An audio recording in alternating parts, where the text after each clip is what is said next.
It's one thing getting to the top, it's another thing staying there. Since the inception of the Premier League in 1992, multiple teams have won the league title, and most of the time those sides have either retained it or still been competitive the following season.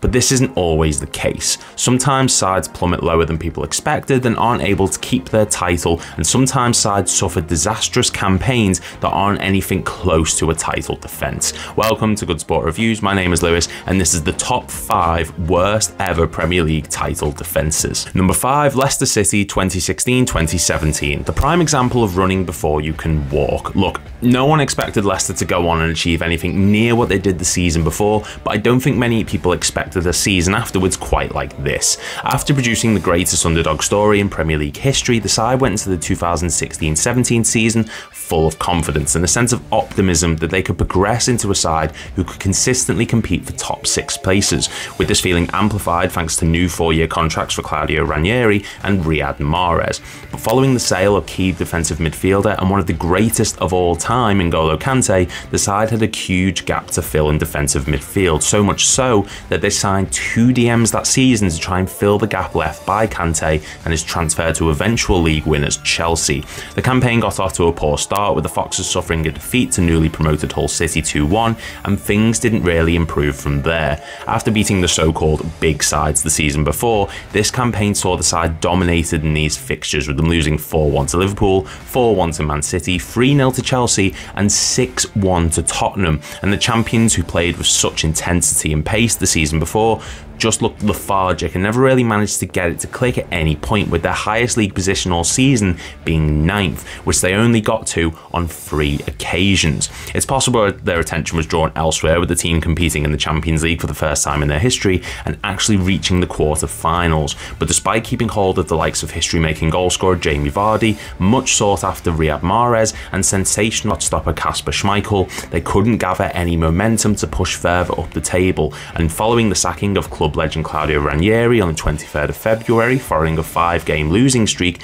the club appointed the late great Craig Shakespeare, who took the club on a 5-game winning streak and got them into 12th place, the lowest a defending champion has finished the following season in a Premier League campaign. Number 4, Blackburn Rovers 1995-96. During the early years of the Premier League, Blackburn Rovers were a side who showed promise and desire to fight for the higher spots in the division, finishing the 1993-94 season in 2nd place, just 8 points behind league winners Manchester United, and they followed the season up by going on to win the Premier League title in dramatic and historic fashion, winning it on the final day of the season despite losing 2-1 to Liverpool, as Man United also lost to West Ham that same day, sealing a first Premier League title for the club. However, the following campaign did not bear the same fruits, as they dropped 28 points and 6 league positions, with the Riversiders never getting higher than 5th, which didn't come until game week 24. Despite Alan Shearer having the season of his life, scoring 31 goals in 35 league appearances, it wasn't enough for the team, as it felt at points like Shearer was dragging them to results, with the second highest goal scorer that season being Graham Fenton, who only scored 6. There were definitely incredible results, such as the 7-0 victory against Nottingham Forest and the 5-1 against Coventry City, but it wasn't enough to strive for a successful defensive campaign, as defeats came in clusters throughout the season, with them losing 3 in a row on 2 separate occasions, and even an 8-game unbeaten run from the 16th of December to the 10th of February couldn't get them into league title contention. While they were not expected to completely dominate this season, people still thought they would at least push for the top 4 spots, and in a similar vein to Leicester, they underachieved after overachieving the season before. Number 3, Liverpool 2020-21. After delivering their first ever Premier League title for the club during the COVID-19 pandemic in front of an empty stadium, fans were optimistic going into the 2020-21 season that a second title could be won, especially with the club not losing any significant personnel over the summer and actually signing key players like Diogo Jota and Thiago Alcantara to help boost the squad. Sadly though, That is not at all what happened, as despite an incredible start which saw Liverpool beat newly promoted Leeds,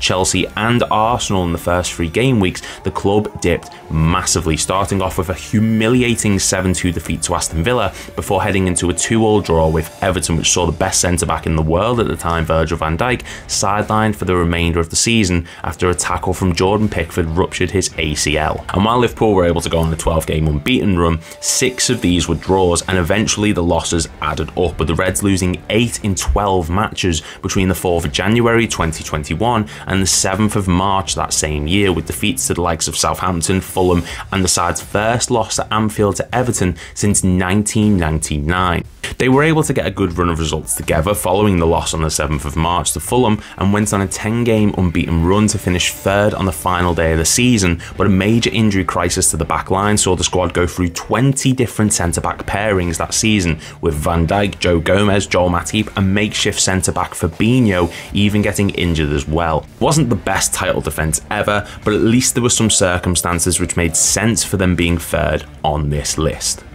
Number 2, Manchester United 2013-2014. Between 2010 and 2013, Man United lost 14 league games. During the 2013-14 season, they lost 12. Following the departure of the greatest manager in history, Sir Alex Ferguson, the club were in a dire situation, as the man to replace the 13-time Premier League winner was revealed to be David Moyes, who had spent the last 11 years at Everton, and while he did a fantastic job with the Blues, the general consensus was that he wasn't ready to make the jump to Man United at the time. Following a summer transfer window which saw little in the way of incomings and outgoings, the side looked lost for ideas as they played Manchester City, Chelsea and Liverpool in 3 of their first 5 games that season, not picking up a win against any of them, and they found themselves as low as 12th following a 2-1 defeat to West Bromwich Albion on the 28th of September. A lot of people like to make the argument that this side had all the players who won the league the season before, and it has some of the best players in Premier League history in it, and to that I say sure,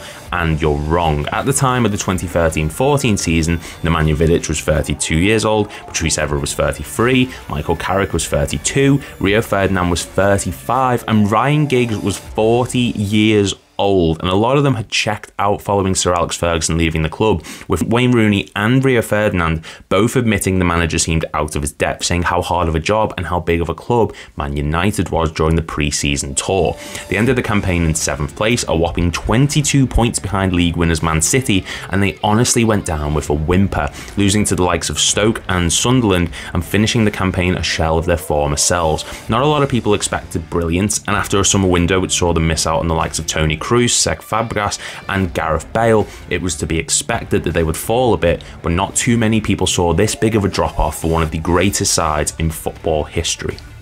And number 1, Chelsea 2015-2016. Now, before it gets brought up, yes, I understand that the 2017-18 season could have made this list, as the second season under Antonio Conte went down like a lead balloon, with the champions finishing in 5th place and suffering a big drop in form from the previous campaign. But that season was tainted by the friction between Conte and the ownership, and the side also won the FA Cup and reached the semi-finals of the EFL Cup after a summer window which saw them lose club legend John Terry and key player Nemanja Matic. The 15-16 season, however, was a fall from grace the Premier League had never seen before from a league champion, with Jose Mourinho's second spell in charge of Chelsea ending in terrible fashion. The season started in a poor way, with the Blues only winning 1 of their first 5 matches and conceding 12 goals in the process, and this only got worse from here, with defeats soon coming to the likes of Southampton, West Ham and Stoke City, despite the team having players like Thibaut Courtois and Eden Hazard amongst its ranks. The transfer windows were a mess also, with Radamel Falcao's loan spell going down as one of the worst in Premier League history,